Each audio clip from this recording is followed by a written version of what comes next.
Hi there. I'm so excited to welcome you to the Arthritis Life podcast, where we share arthritis life stories and tips for thriving with autoimmune arthritis. My name is Cheryl Crow, and I am passionate about helping people navigate real life with arthritis beyond joint pain.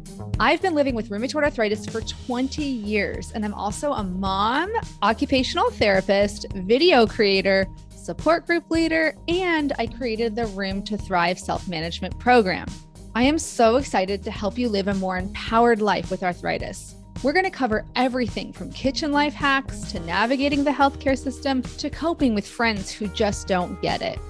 Seriously, no topic is going to be off limits on this podcast.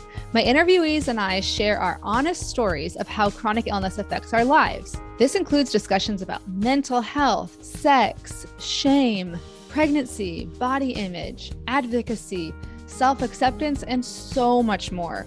You'll hear stories from all ends of the spectrum, from a person who's living in medicated remission from psoriatic arthritis to somebody living with severe mobility restrictions and severe pain from rheumatoid arthritis. You'll hear how people manage their conditions in different ways, like medications, mindfulness, movement, social support, work accommodations, and so much more. You'll also hear from rheumatology experts who just get it. We'll dive deep into the science behind chronic pain and what's the latest evidence for lifestyle changes that can help you thrive with arthritis, including exercise, sleep, nutrition, stress reduction, and more. This is your chance to sit down and chat with a friend who's been there. Ready to figure out how to manage your arthritis life? Let's get started.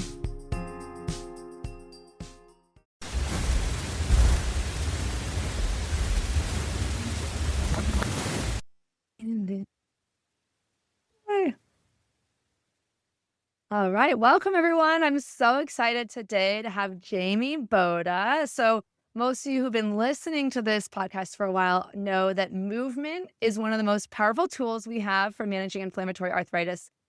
But as you might already have experienced, a lot of traditional like gyms and fitness classes and fitness programs are not designed for bodies that have random unpredictable flare-ups and inflammation. So today I'm so thrilled to have someone who has extensive experience as both a patient and a personal trainer and a yoga teacher.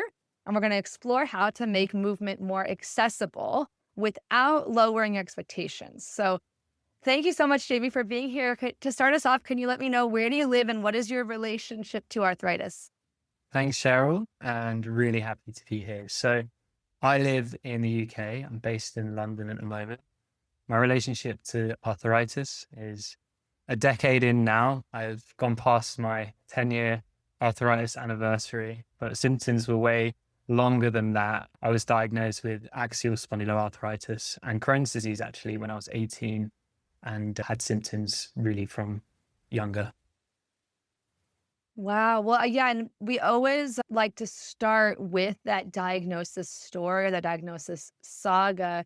Can you tell me a little bit more about, what were some of those first symptoms at a younger age and what led to your diagnoses? Although I know that could be a whole maybe 2-hour episode, probably. Yeah.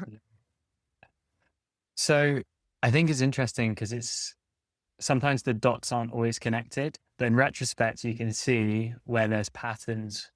From probably the age of 10, I had gastrointestinal type issues. I had really bad psoriasis on my feet, and these were just treated as standalone issues, right? And then when I was 14, I started experiencing more pain in what I thought was my hip. It was actually referred pain from the sacroiliac joints now. I understand, but a lot of the pain and symptoms I was experiencing was put down to either growing pains, sciatica, but also I was a very competitive skateboarder, and skateboarding is injury prone, and we just thought it was from injuries, really. Yeah, I can relate to that really hard. When I had my first joint symptom of rheumatoid arthritis was what I assumed was a sprained finger. And I didn't remember spraining it, but I had so many little injuries like that from playing soccer because I was a big soccer or football player. So it's so common for this to happen. So what finally helped connect those dots and lead to your diagnosis? I was really fortunate because I was at college at the time and I had a mentor who had quite bad rheumatoid arthritis. And we got to the point where we kept trying to figure out what might be going on. And she said, I think you need to see a rheumatologist. I had an appointment with an orthopedic surgeon, and he said, you've got hip bursitis. And interestingly, I've heard that be a misdiagnosis quite commonly in this condition. And I said, I don't know where and how I managed to have the tenacity to say this, but I said, I believe you're wrong and I need to see a rheumatologist. And we had an argument, like it wasn't too heated, but he disagreed. And eventually said, fine, saw the rheumatologist, and a week after I was diagnosed, and then diagnosed with Crohn's as well. Wow. Well, I mean, thank goodness for that mentor who put that seed in your head. And for those who don't know, I like to sprinkle in little educational tidbits. This is something I didn't know until maybe 15 years into my diagnosis, that psoriasis and psoriatic arthritis fall under the umbrella of spondyloarthritis. And that's the kind of, so I have rheumatoid arthritis. It's like a decision tree. Like that one affects the distal joints of the fingers and toes, typically the most far away from your core joints, whereas psoriatic arthritis and axial spondyloarthritis affect the spine, the hips, the pelvis, and the larger joints. Although psoriatic arthritis is like the lupus of the inflammatory arthritis, because it can have both. And you can have the fingers involved, that dactylitis of the swelling of the fingers, or the spine. And so I think it takes a skilled doctor to be able to put those symptoms together. And the smoking gun could have been that psoriasis. You're like, okay, I'm seeing psoriasis in addition to axial pain that's not getting better with time. And anyway, but it never would have happened if it wasn't for you advocating for yourself. So good on ya, as they say in Australia. And what was your response? I mean, was it a mixed thing? Because you're like, I'm right. Haha, that orthopedic surgeon was wrong. Or was it sad? Or yeah, I'll let you respond. I'm interviewing you.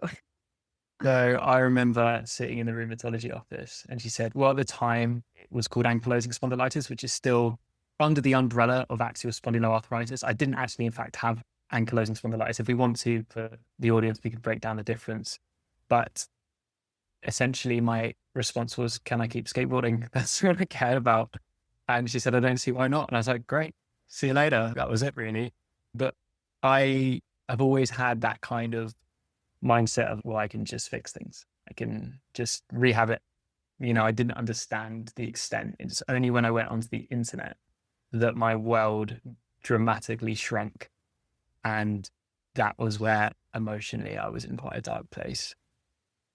I mean, wow. I resonate so much with that. Although I had the double-edged sword of being diagnosed in 2003 before there was any patient community on the internet, before there were any patient blogs or Google. There literally was no Google. So in the way, I was spared from some of those scary images people see of untreated, uncontrolled, disease leading to real severe deformities in rheumatoid arthritis or axial spondyloarthritis. But I think it's a double-edged sword because I lived in this denial land for 6 years. So I was like, no, I fixed it. I just take my medicine and I feel better. And this is going to be my life for the next 80 years. And I'm going to die peacefully in my sleep at age 100. And my life is all planned out. But in your case, you actually kind of had to confront the reality of the possibility of this being a lot more serious earlier. I mean, especially as as a woman, I try to be cognizant of the fact that young men in particular have a different experience often. Or do you feel like your gender maybe affected your experience? Or I've heard from other people with ankylosing spondylitis or axial spondyloarthritis that they kind of sometimes feel they don't have a place in the community that's predominantly women. What do you think Really about that? Not really a question in there, but yeah, or whatever you want to say about that. If you have ever felt completely lost or utterly alone while trying to navigate real life with rheumatic disease, listen up. I am here for you. I created an educational program to help you go from overwhelmed to confident, supported, and connected in a matter of weeks. And it's called Room to Thrive. After earning a master's in occupational therapy and completing hundreds of hours of additional training, I created a step-by-step guide to help you truly thrive with rheumatic disease. This is the only program I know of that's designed to improve quality of life for people living with inflammatory, autoimmune forms of arthritis, like rheumatoid arthritis, psoriatic arthritis, ankylosing spondylitis, non-radiographic axial spondyloarthritis, Sjogren's disease, and more. During the self-paced lessons, you'll learn how to manage pain and fatigue, cope with stress, navigate relationships, and continue doing the things that matter to you and bring you joy. The goal is really to help you improve your quality of life and learn how to thrive with your rheumatic disease right now, rather than waiting for a distant day when it might be cured or healed. I really created the down-to-earth, practical, heartfelt resource I wish I had had when I was first diagnosed at age 20. If you want even more in-depth support, you can join the 12-week Room to Thrive virtual support group, where you'll be surrounded by people who actually get what you're going through, people who will provide the encouragement, validation, and support that you deserve. Each group is expertly moderated, so you don't have to worry about the kind of misinformation that spreads like wildfire in the free-for-all social media groups. If you're on the fence, don't just take my word for it. Here's what Katie had to say in March 2023. I was lost and overwhelmed with my RA diagnosis. It felt overwhelming to know what to read, what to do, how to spend my energy trying to research on the internet. Room to Thrive did that for me. It's been like getting a crash course in my diagnosis along with a community who gets it. To see all the details, including the dates for the next support groups, go to the link in the show notes or bit.ly/thriveroom with a capital T and capital R. You can also just email me anytime at info@myarthritislife.net. And don't delay if you're interested, because each group is capped at 16 people or less in order to make a small, intimate group atmosphere. Thanks so much for your time, and I can't wait to get started with the next groups. And I can't wait for those of you who are interested in the self-paced option to go ahead and join that at any time. Bye-bye for now. No, it's brilliant. Well, I think from my experience, self-care is very difficult when we're struggling and when we feel alone. And this is probably more of a correlation, and it's getting better now, but men don't talk enough about their feelings and their struggles amongst peers, amongst other friends. And so when I was in so much pain that I could hardly walk, I had most of my friends were skateboarders. I had a big skateboarding community, and that's where I'd socialize. Stopped seeing all of them overnight. And I couldn't face going to see them and being in that much pain and knowing that I couldn't engage in that thing that socially bonded us.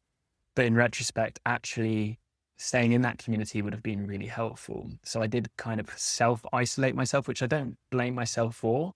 I've given myself grace for that. But I think having those times where we can connect and talk is really important. But then on the flip side, in terms of the experience of men and women, from what I've seen through my experience now working with people, the understanding of axial spondyloarthritis in women has dramatically shifted in the last 20 years. It was thought of a purely man's disease at first. And at one point, just predominantly, it was looked at as like men, and most of the research were done on like a specific cohort of men, generally like Caucasian men of a certain age. And it's like the representation of actually how this shows up in people is massive. And because of that, there's been a huge delay to diagnosis for women as well. And it's something that I hear every day in my own practice speaking to people. So yeah, it's interesting. Yeah, it's true. It's something that I've heard, and there are statistics on this, that like in general, autoimmune diseases as the umbrella term of all the possible autoimmune and autoinflammatory conditions affect more men than women, affect more women than men. Sorry, my coffee's still hitting me this morning.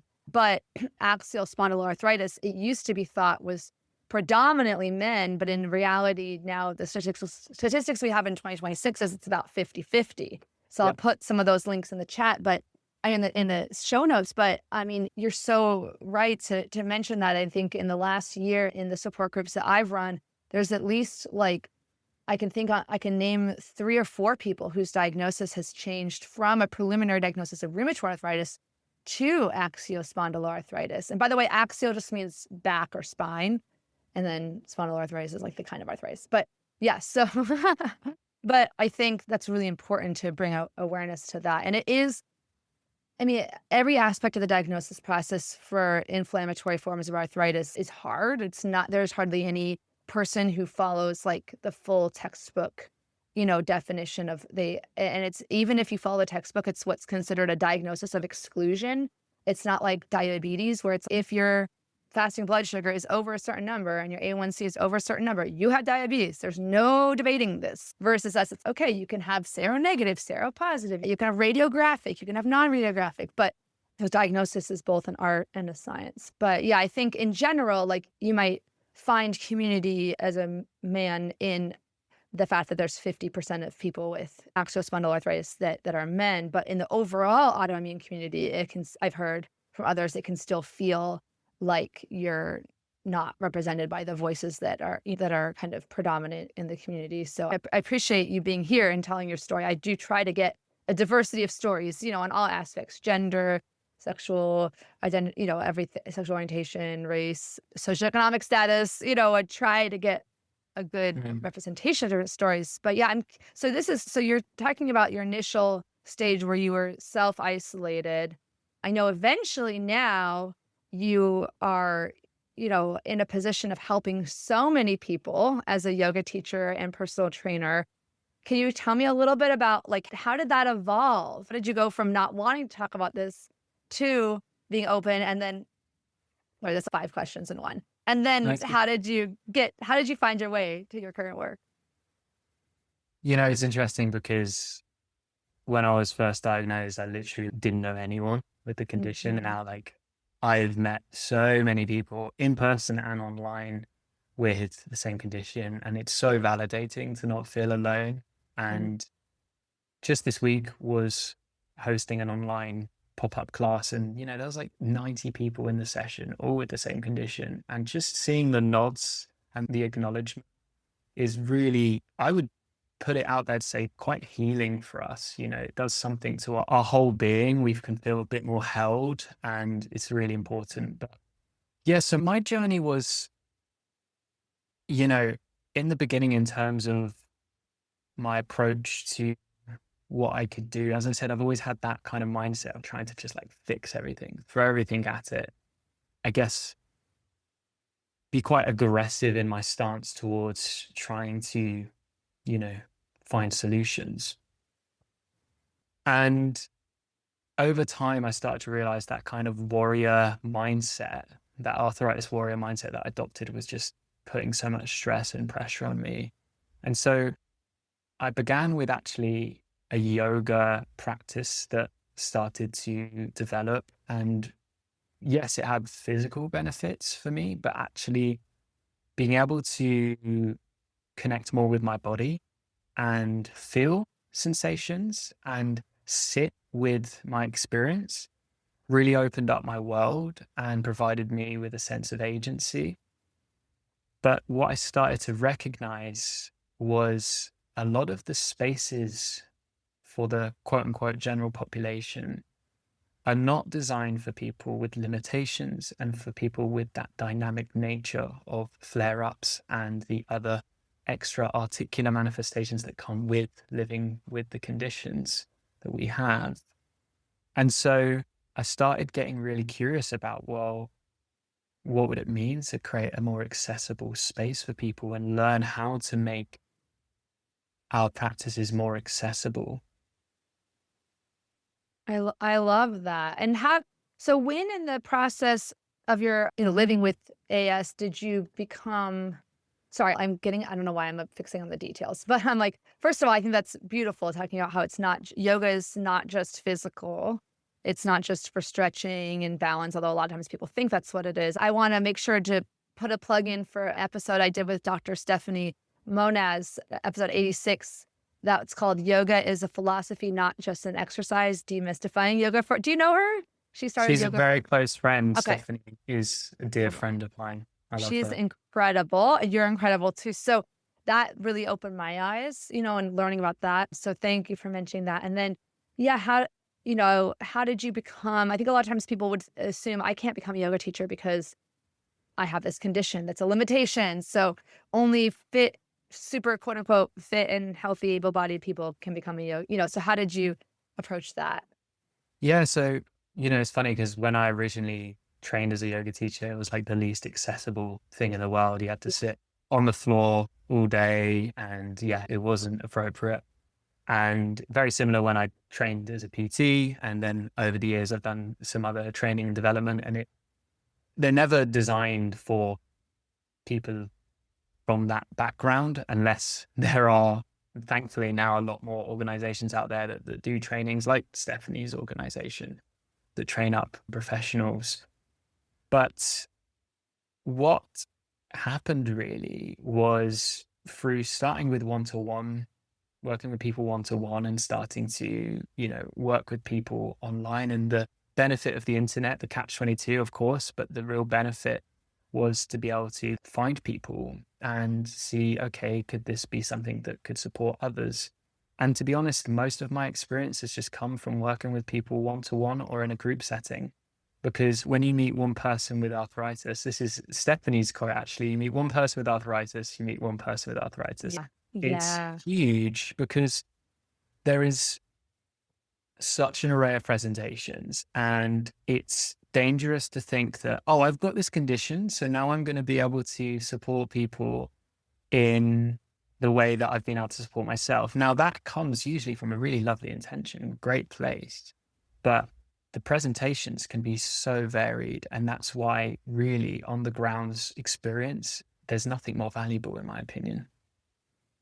I hear you. And I mean, in the support program that I run, Room to Thrive, we get so many people that say, well, we'd have a whole unit on like relationships, just navigating relationships and that's friendships, family, work relationships, romantic relationships, dating, and stuff like that. And it's so common for people to say, well, my friend told me that they have this other friend that also has AS or RA, and they're able to, dance. Like I'm a swing dancer, but I'm like, I've had this for 22 years. Sometimes I've been able to dance, sometimes I'm not. Sometimes I can dance on Wednesday and I can't dance on Thursday. Like you can't even compare me to my past self a day ago, much less me to another literal human being that has a totally different body. And so I think you're so right. And I think that also that you could know that logically, but then when you actually work with people, it hits home that everyone has a different experience. So I think that's, first of all, I think there needs to be a lot more people in the, in the allied health world and the personal training world, really specializing in this. I think it was like, for me, I'll say this, I hate to crap on my own field, but in occupational therapy, there was nothing for rheumatoid arthritis in my education other than the physical joint, as if, the physical joint manifestations, not a single mention of fatigue, extra-articular effects, the reason to do strength training and exercise beyond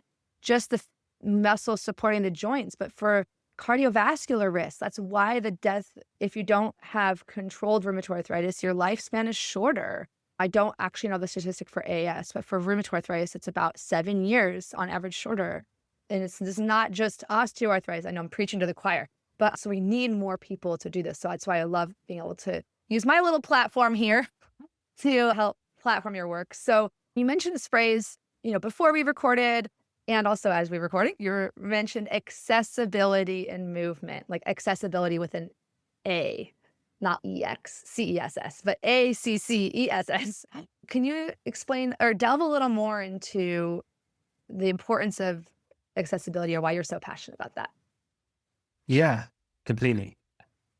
Accessibility we understand that word and what it means in kind of the realms of usually a physical environment, right?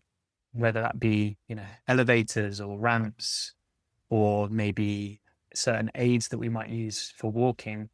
But actually accessibility really plays into almost there's an underworld of accessibility that isn't visible to us, but actually it's so important.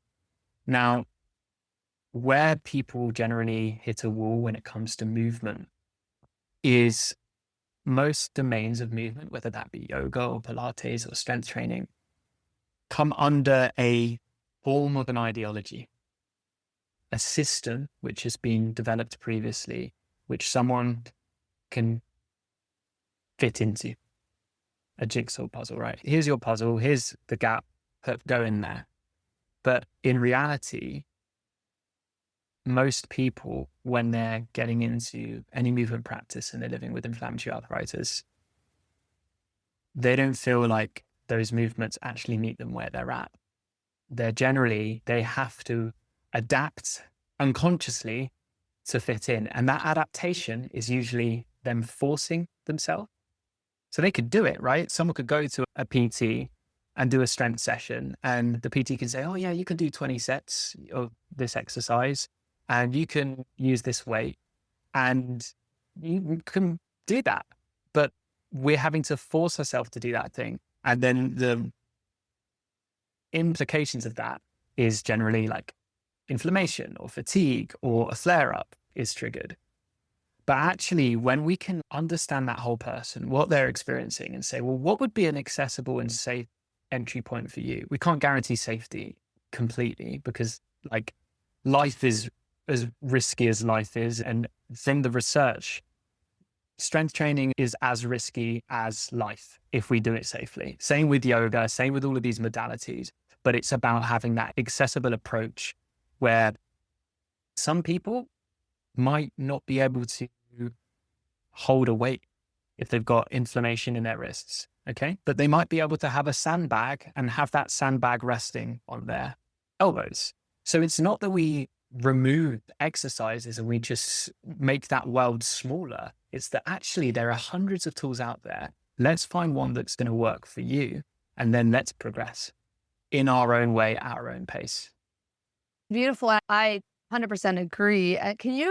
I would love to delve into more examples. This is maybe my OT brain, but what are some other adaptations you've made? Because I hear that a lot from people say, well, like I did a video, I see a personal trainer twice a week, and I was like, oh, I'll just have her video me doing a couple of these things. And people comment or message me, well, I can't do that. And I'm like, no, that's okay. Like I can't do some of the things other people can do. Other people can't do but there is something you can do.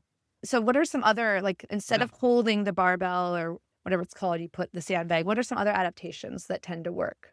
Yeah, I'll do some quick fire ones. Yeah, quick Hopefully fire. won't Yeah. turn too much into a ramble. And then I'll also talk about load management and strategies there, because that's also, I would say, as important as the exercise selection as well. So one thing that can be really helpful is what's called concentric exercise. I'll give an example of that. In a gym, you've got a sled or what's called a prowler, and you've probably seen that. You could just type it to Google if you don't know what it is. It looks like a medieval piece of equipment, but it's basically a machine that you can push on a track. Now, I could put a literal ton of weight onto that machine and try and push it. The risk to my joints is essentially zero. I put that same weight onto my back and do a squat. I mean, it's end of story. So there are machines, and not only machine ways that we can think about training where we're training the concentric. The concentric is essentially when we are pushing the force, we are generating the force rather than the force coming onto us, right? So standing up is concentric, sitting down is eccentric, if we want to simplify it. So that's a really amazing tool, is what's called a sled or a prowler, because it's a super safe entry point. I've had people come in on Zimmer frames and being able to use that piece of equipment, right? Wow. Because it's that accessible. Of course, it needs to be supervised and people need to know how to approach anything safely. There's always risks, but that's one. Another one that's really helpful for people is isometric exercises. So tons of amazing research on isometric exercise and pain management. And the research on pain and isometric exercises, of course, hasn't been done in inflammatory arthritis to the same extent, but it's still interesting. What isometric exercises is just holding and movement in a static position. So that might be a wall sit, for example. That might be a wrist isometric where you're just holding a dumbbell in a static position that would be an example of an isometric. It's a minimal load on the joint, but you're still changing your signaling of your muscles and an adaptation process is occurring. And it's super powerful way to exercise as well. Another really helpful movement that's an example of a concentric exercise, going back to that, would be I have a bucket of rice under my sofa. It's a big bucket of rice, and I will massage that bucket of rice because I've had issues with my wrists. Now, why would that be helpful?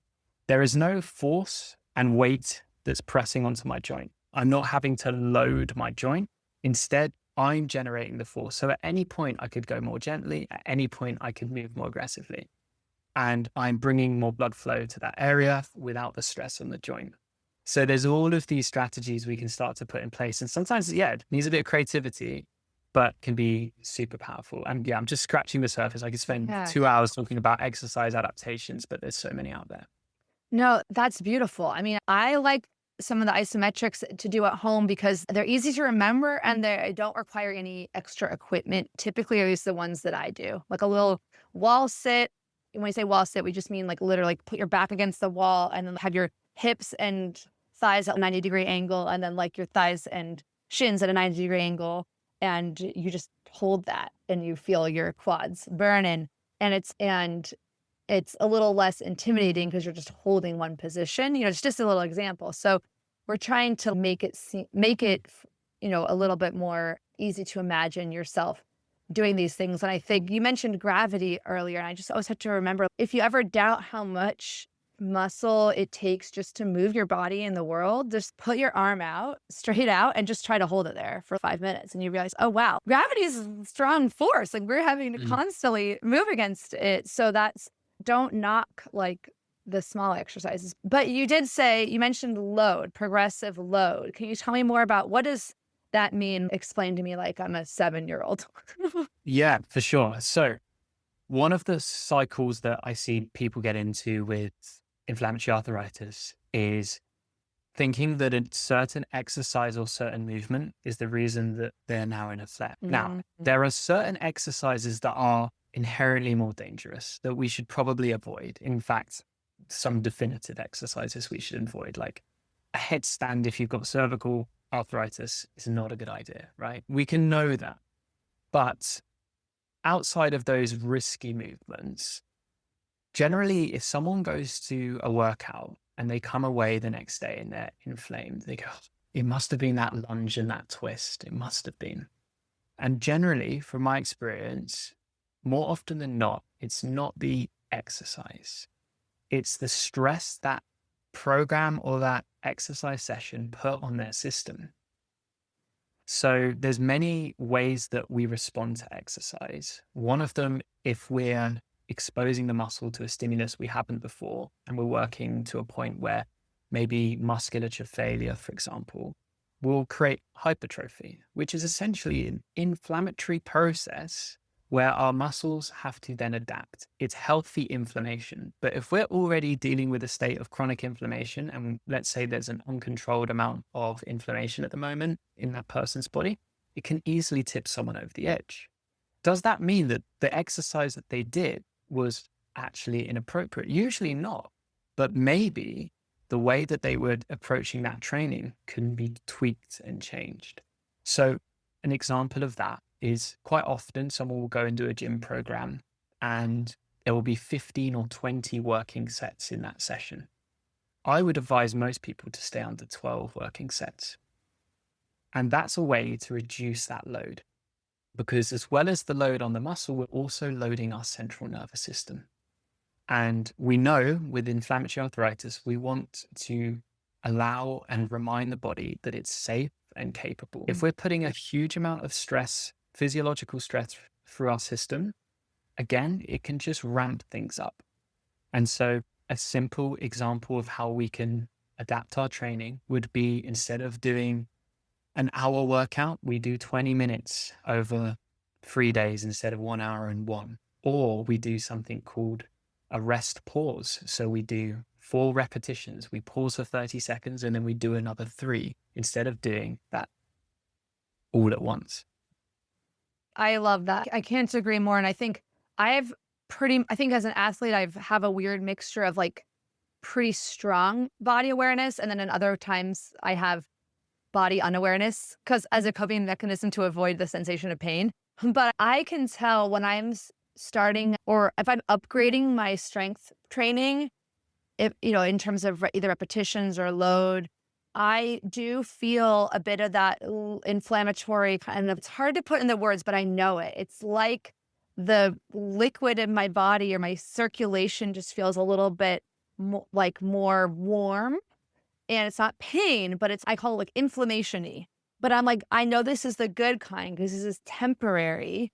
And this is my body adapting to that additional stress. And if you don't have a history of really exercising a lot or, it can be hard to identify even is what I'm experiencing muscle pain versus joint pain. It takes a while. So if you're listening, you're like, this sounds too hard. This is a lot. First of all, get support from someone who actually knows what they're talking about. Someone like Jamie or someone like some of the people I've interviewed or someone who understands specifically inflammatory arthritis. And then know that, starting small can be good and important. And you also said, gave me some great, I always ask people before I interview them, what are you most passionate about sharing? And what do you think are some of the most important things to share? And you said it include to avoid that sensation of, oh, I'm making things quote unquote worse through my exercise program. You mentioned also the importance of mind-body practices that improve interoception, which is one of my favorite hidden senses, along with proprioception and vestibular sense. These are the three hidden invisible senses people don't know about, in addition to like sight, sound, smell, touch, taste. So how do you help? What is interoception and how does that help people? How do you help people improve that? So in simple terms, interoception is the ability to have body awareness and connect a body part to our brain, right? So right now, I can't feel my right thumb, but if I think about it, I can feel it. I can feel that sensation. And it's super important with a long-term health condition like inflammatory arthritis when we're experiencing pain, because what can happen is we can start to almost mute all the sensations in our body because we become numb to that experience. And it's really important to be able to check in with the body and actually see what's happening. And that's why I'm really fortunate that my experience started with yoga before going into the kind of strength world and PT world, because that's where I learned that importance of interoception. Essentially, it's not only listening to the body, but it's feeling the body, noticing what's happening, and then responding with that in mind. So it's a way for us to really take stock what's going on. Yeah. And I think the only thing I would add to that from my occupational therapy perspective is that interoception works really closely with proprioception, which is specific more, this is my layman's terms, but I think interoception is like your perception of your body's internal state. So including things like your internal organ, like hunger, thirst, actually even heart rate and even pain falls under interoception. And proprioception is a little more specific to your body position awareness of, so if you close your eyes and touch your nose, how did you know without looking where your nose was? Because your brain develops a map of where your body parts are in space. And it's what any of those of you who work with babies or had babies, it's really fun. Human babies don't come out of the womb with a good sense of proprioception. That's why you see them kind of reaching and overreaching for the mobile. And through experiences with movement, it trains their brain to know where their body parts are in space. So they work like together. And if the proprioceptors are actual kinds of peripheral nerves that they are in the joints and in the muscle tendons. And so you're like, this makes sense that somebody who has an inflammatory form of arthritis might have a difficulty with their sense of proprioception because you have inflammation in the area that tells you where your parts are in space. And so anyway, I always tell my doctor about that because I was like, a lot of people who have rheumatoid arthritis and they drop things. They're like, I'm dropping things.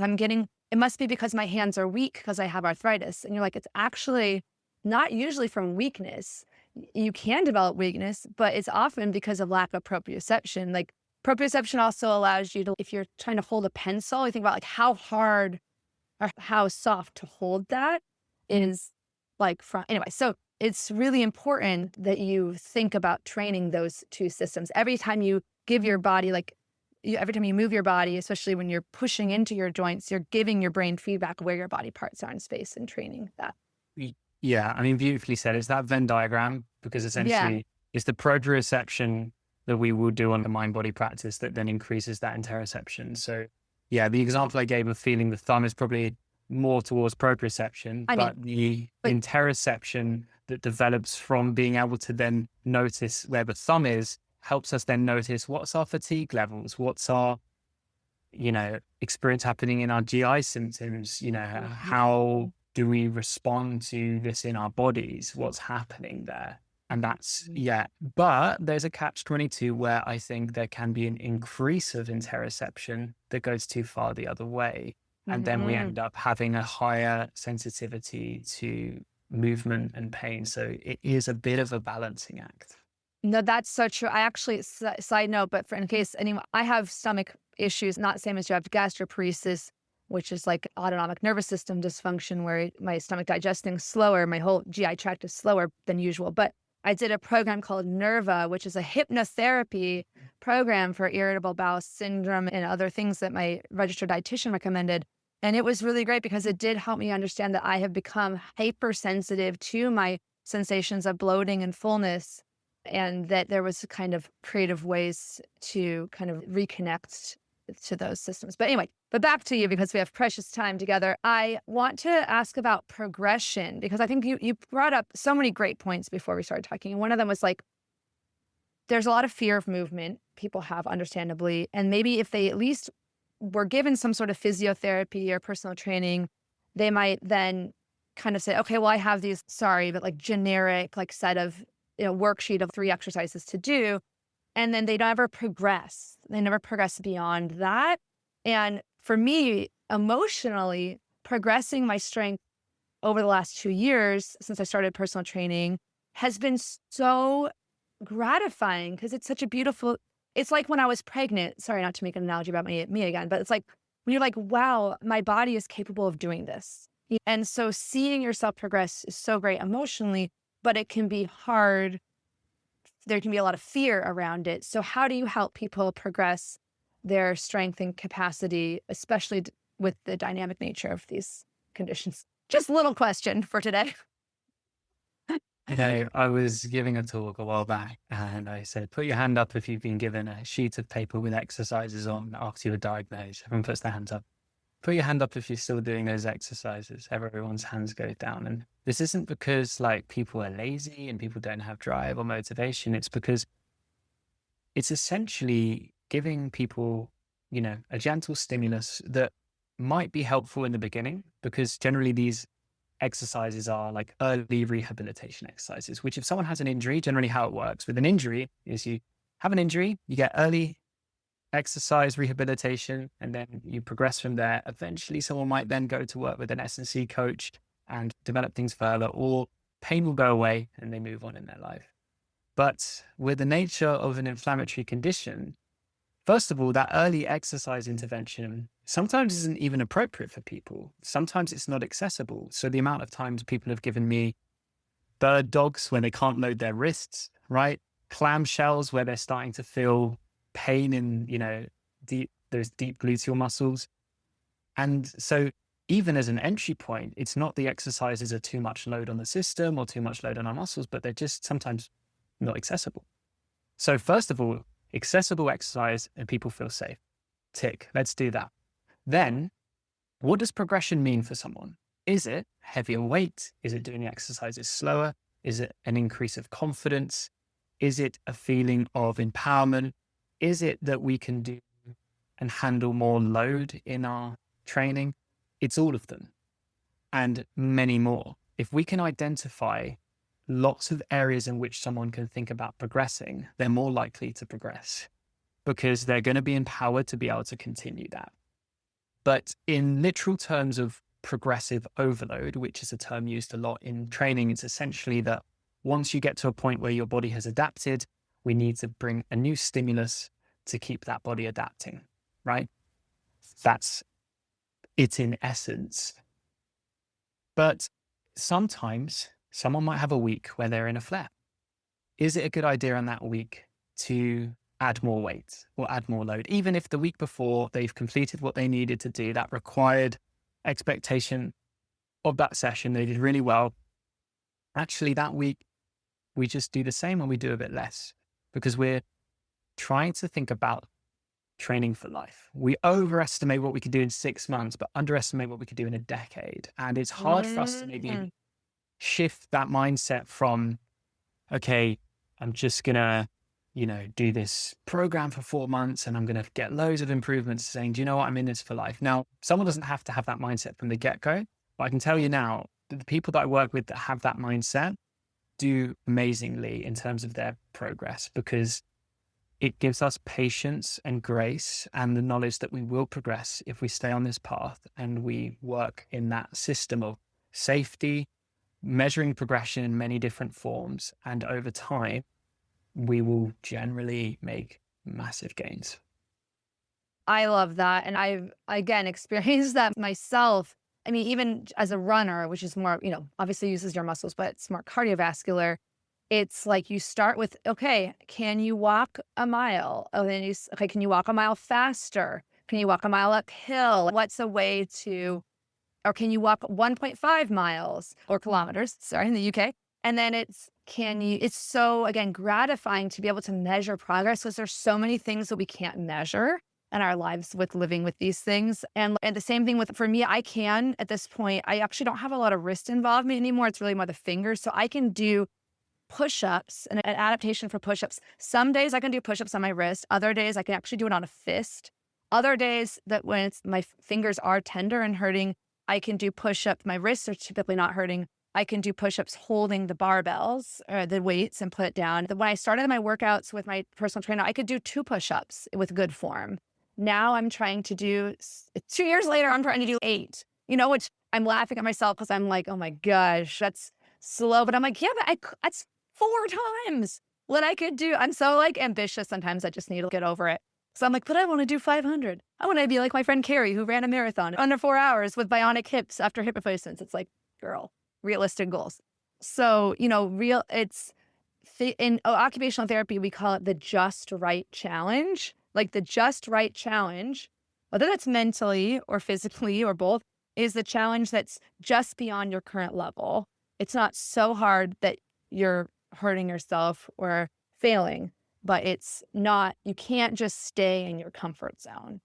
No, it's brilliant. And I think the only thing I want to add there is sometimes we can have this idea that all adaptive or, accessible exercise is super gentle and has to be done in this really super slow, gentle way. Now, that's so important because it means that everyone can have a accessible entry point. For every exercise, there's a way that we can do it in a more gentle way. I can work on my balance in this moment by placing this on my head and I'm not even standing up, right? How's that happening? Well, that's really important because some people can't stand up, right?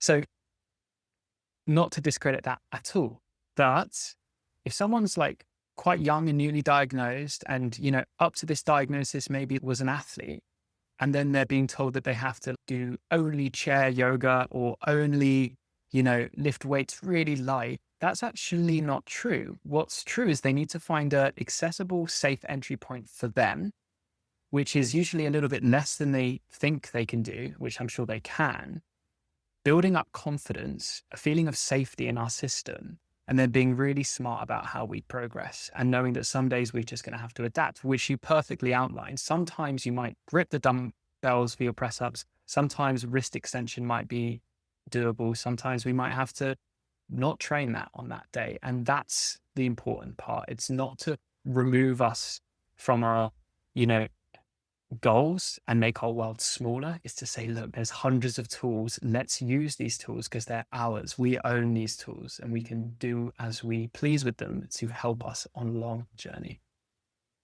That's beautiful. It makes a lot of sense. I mean, there's a million different ways that we've said this in this podcast, but there's really no one size fits all. It's about the appropriate challenge, not just for that human being you're working with, but for that day.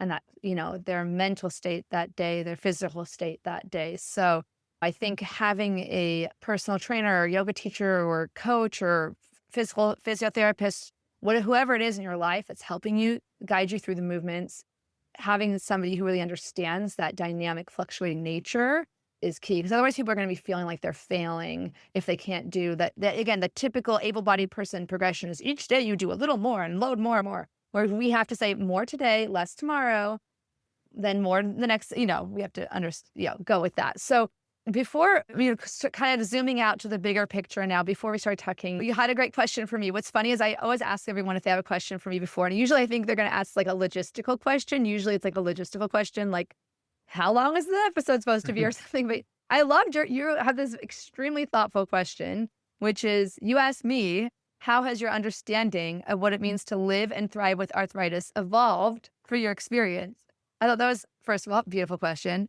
It's kind of the central question of this podcast and of all my work. What does it mean to live and thrive with arthritis or chronic fluctuating illness? And for me, it is, I guess it sounds a little bit parallel to yours, which it has evolved from this idea of I can thrive with arthritis just through being a warrior and conquering it and having the hero's journey where I conquered rheumatoid arthritis and now I can be happy, which really is based on, in my opinion, like an ableist foundation that like only people who are fully able-bodied and don't have a health challenge are able to have a full, actualized, thriving life. Whereas that was my initial kind of default assumption that I just need to control on my symptoms, then I'll be happy. Whereas now it's much more on an integrated idea of that I can thrive with whatever curveballs and challenges life throws at me. Maybe rheumatoid arthritis is cured tomorrow. There's a magic pill that someone has made that we all get to take. But life is still going to have challenges. So instead of thinking that the only way to thrive and be happy is to conquer all the challenges, I'll say now, the way to thrive and be happy is to feel a sense that I can persevere and do hard things, and no matter what the circumstance is. So that's kind of the acceptance part, acceptance no longer being a bad word to me anymore. What about you? That's beautiful. And I think we have this juxtaposition between like radical acceptance and doing nothing for ourselves. And for some reason, the way, maybe it's because of film or like the media, we have this idea that like sometimes acceptance means like doing nothing. And actually it's kind of the opposite. When we get to a place of acceptance, acceptance doesn't mean, okay, this is what it is and end of story. It's actually saying, okay, this is what's happening. What now? What next? And how can I do this from a place of not a boom bust cycle, but actually a place of what would it mean to actually care for myself in this way? And so for me, the evolution has been similar to you. I was an AS warrior. And believe me, if fighting this condition would make the symptoms go away, I'd be in the front line with everyone else. But it doesn't. We know this because we see war in the real world, unfortunately, and war does not lead to many good things at all. And when it comes to the things that really do matter, what's evolved for me is because there's this such deep narrative of the hero's journey where people go alone on their quest and they slay the dragon and they go back to the village and everyone's cheering them on. We can have this lone wolf mentality that we feel alone in this, but we're not. There's a community of people online that all are going through the same thing. And guess what? We might not jam with all of those people. That's okay. But we will find people along our journey that really can help us feel heard and held and supported. And so really what I'd like to do is have more films where someone goes on their hero's journey and they meet 100 other people going through the same stuff. And they go, do you know what? We don't need to do this alone. We can go together and we can slay this dragon in about 2 minutes. And unfortunately, more dragons will come up. But guess what? We're all together in this and we can deal with it when it comes up. We can build that resilience. And I think that's so important. I 1,000%. I'm going to have to pick your brain a little bit. I'm in the process of writing a book right now on the paradoxical power of acceptance and kind of interweaving my own story. And I think it's not just my story, right? There's so many, but people who've had this same experience. You can really burn out easily when you try to, you're operating under the illusion of control, which is just simply not true. There is a limit to our control that we have. And I have this webinar that I'll put a link in the show notes for it, but it's a chronic illness specific stress management tools. And I need to find a better way anyway, but it's about, I quote Gloria Steinem in the webinar, and it's the truth will set you free, but first it will piss you off, right? You cannot control everything. You can do everything right and get sick. And that took me a really long time. And it's still a process. I just got diagnosed with basal cell skin cancer. And if you don't know a lot about that, it's not a really bad type. But I kid you not, after all these years, after all this therapy, after all this acceptance work, I'm literally writing a book about acceptance. And I'm so great. I accept everything now. No, I'm being real in the book. But I was like literally so annoyed and irritated because I was like, but I did everything right. I wear a long sleeve swimsuit, long pant swimsuit. I have a ridiculous fishing hat I wear everywhere. I have been the girl in the shade that misses out on everything because my friends are all out in the sun. Like, I sacrifice so much to protect my skin. And this shit still happens because shit happens. You cannot control everything. I know this, but it's so hard to accept it. And anyway, it's easier to accept it in community, bringing it back to what you said about there's other people who've gone through this with you. We need to hear these stories over, know that we're not alone. And so, yeah, it's normal to grieve. It's like a grieving of my lack of control. Wow, I've joked with my therapist. I'm like, this is like control freak therapy, right? But we all want to control things. It gives us, feeling control is a coping mechanism for anxiety. And what we have to do is, according to my therapist, increase our distress tolerance. And I was like, well, that's not very nice of you. You're telling me I have to be distressed? But have you heard that phrase too? So I've heard the phrase, the willful tolerance of uncertainty. Ew. No, it's so true. Yeah. And it comes from, forgot the origin of where it came from, but I worked with a guy called Joshua Fletcher, who's an amazing anxiety specialist, and he's written some amazing books on it. And I'm fortunate or unfortunate enough to have dealt with, different forms of anxiety throughout my life. And what it has helped me, though, to do is be able to understand the dynamic nature of, living with an inflammatory condition, a long-term health condition. It's being able to cope more with that uncertainty. It doesn't mean that we can just accept the uncertainty. It's tolerating it as perhaps someone that we can learn to enjoy being around a little bit more and say, you know what, this feeling, this discomfort of future projection is just my body trying really hard to keep me safe. It's just trying its best because that's what we've done to evolve and survive. But what we do is there are days where we don't feel that we can accept the condition. And when we come back to the community, we can help carry us through those days when we're not feeling like we can, because otherwise we are going to try and rely on every day us being in the same feeling emotionally, mentally, physically. And when we're feeling less than we usually do, we're feeling run down and we're struggling with a flare up, when there's people around us that can hold that space, and it doesn't have to be in person, it can be online, and it doesn't always have to be people with the same condition. It can be friends and family, people in our world that we can slowly integrate and bring in. That's really powerful. 100%. And I always recommend the book. I haven't read Joshua Fletcher, but Dr. Russ Harris, he's an Australian psychologist, and he wrote The Happiness Trap. And that, along with the therapy, really helped improve my willingness to, it's like, first you have to be willing to accept the idea of acceptance, and then you have to actually work on acceptance. Because I did not want to even entertain the idea of acceptance. So my relationship to acceptance and uncertainty in particular is like enemies to lovers romance novel. Like, I actually thought of that. I use more stories where we need more stories where people get through the hero's journey with community. And I'm also like, we need more representation of people living vibrant lives with this uncertainty, with the flare-ups, you know. And I think so often, and this is a whole other topic, but I know I have to wrap up in a few minutes. I have to go see my rheumatologist who's retiring. It's like the saddest day of my life. But then it's been so great talking to you because this is reminding me of things that are important and positive in the world versus my own sadness of my rheumatologist of 20 years retiring. But yeah, sorry, I forgot what my original point was there. But Dr. Russ Harris, he talks about like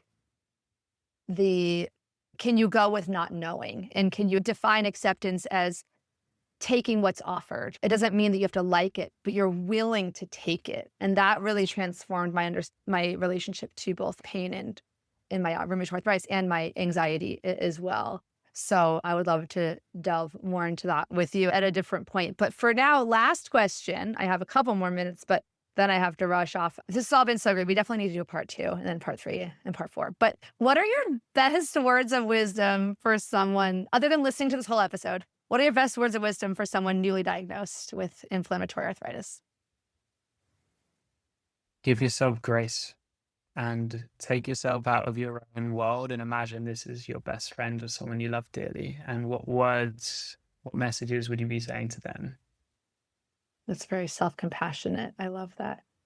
Thank you so much. Where can people find you online if they want to follow up? Yeah, so you can connect with me on socials. My name got a weird surname that doesn't exist very much. So if you just type in my name, Jamie Boder, Boder, you'll be able to find me on most platforms. And you can also connect on yogafreyas.com to find more about the yoga and strength programming for people. And I also work with people one-to-one as well. So you can connect through that. And also just, I'm sure Cheryl, you'll put some other links in the show notes. Yes. People can just reach out whenever they like. And when you connect one-on-one, is that in person or virtual or both? Both. Oh, It that's can be wonderful. either, so I work with people online, mostly online, but I do work with people in person as well. That's beautiful because it's almost, and even in the year 2026, it's almost like a whisper network of figuring out like who is doing this kind of work. Well, thank you. This has been really, honestly, thought-provoking and really helpful for me personally. And I know for everyone listening, I just really appreciate your perspective and your wisdom and your reflections. And I'm sorry, I feel like my tangential brain was a little bit out of control a few times today, but that was just really great. And I do honestly hope to have you back. So thank you for taking the time. Thank you for sharing your story. Wait, last question. I lied. Last question. Have you skateboarded again? I'm going skateboarding in 2 days for a week with all my best friends. Yeah, I've been skateboarding for the last 5 years. Not always how I'd like to, but I put out a video last year with some friends and had a full part in it. There was a premiere and 100 of my mates around just like screaming. It's like the best day of my life. So yeah, I actually like when I think about like how fortunate I am to be skateboarding still. Yeah, so stoked. That's amazing. That's incredible. Great. And that's like me with dancing. I didn't actually start swing dancing until after my diagnosis, but I started it while I was in total medicated remission. And then there's been times when I wasn't able to dance. So it's just so beautiful to be able to do that again. So anyway, thank you. Now that's what we're going to tease everyone with. You got to go find that. I'll have to find that video and put it in the show notes. Yeah, we'll do a skateboarding and dancing collab. Oh my God, that would be amazing. Actually, the first time I ever made a video about arthritis was called Dancing with Arthritis. And it was like Dancing with Arthritis. Anyway, but okay, we got to stop sadly. But thank you so much, everyone. Follow Jamie. And we'll catch up soon. Bye-bye for now. Thanks, everyone. Take care.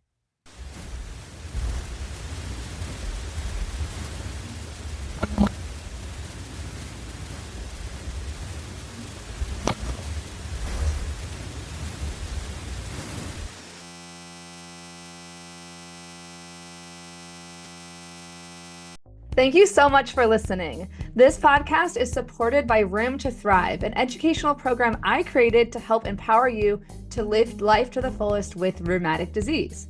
In the program, you're going to learn evidence-based tools for managing all the ways rheumatic disease affects your life. And my goal is to help you go from overwhelmed to confident, supported, and connected in a matter of weeks.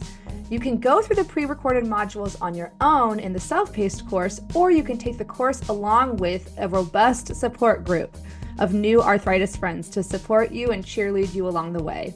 Learn more in the link in my show notes, or you can always go to www.myarthritislife.net. And if you like this podcast, I'd be so honored if you took the time to rate and review it. I also encourage you to share it with anyone you know who might benefit from it. I also want to remind you that you can find full transcripts, videos, and detailed show notes with hyperlinks for each episode on the Arthritis Life website, plus full episode videos on the Arthritis Life YouTube channel. If you have any ideas for content for future episodes, or you want to share your story on the podcast, please send me, Cheryl, an email at info@myarthritislife.net. I can't wait to hear from you, and thanks so much again for your time.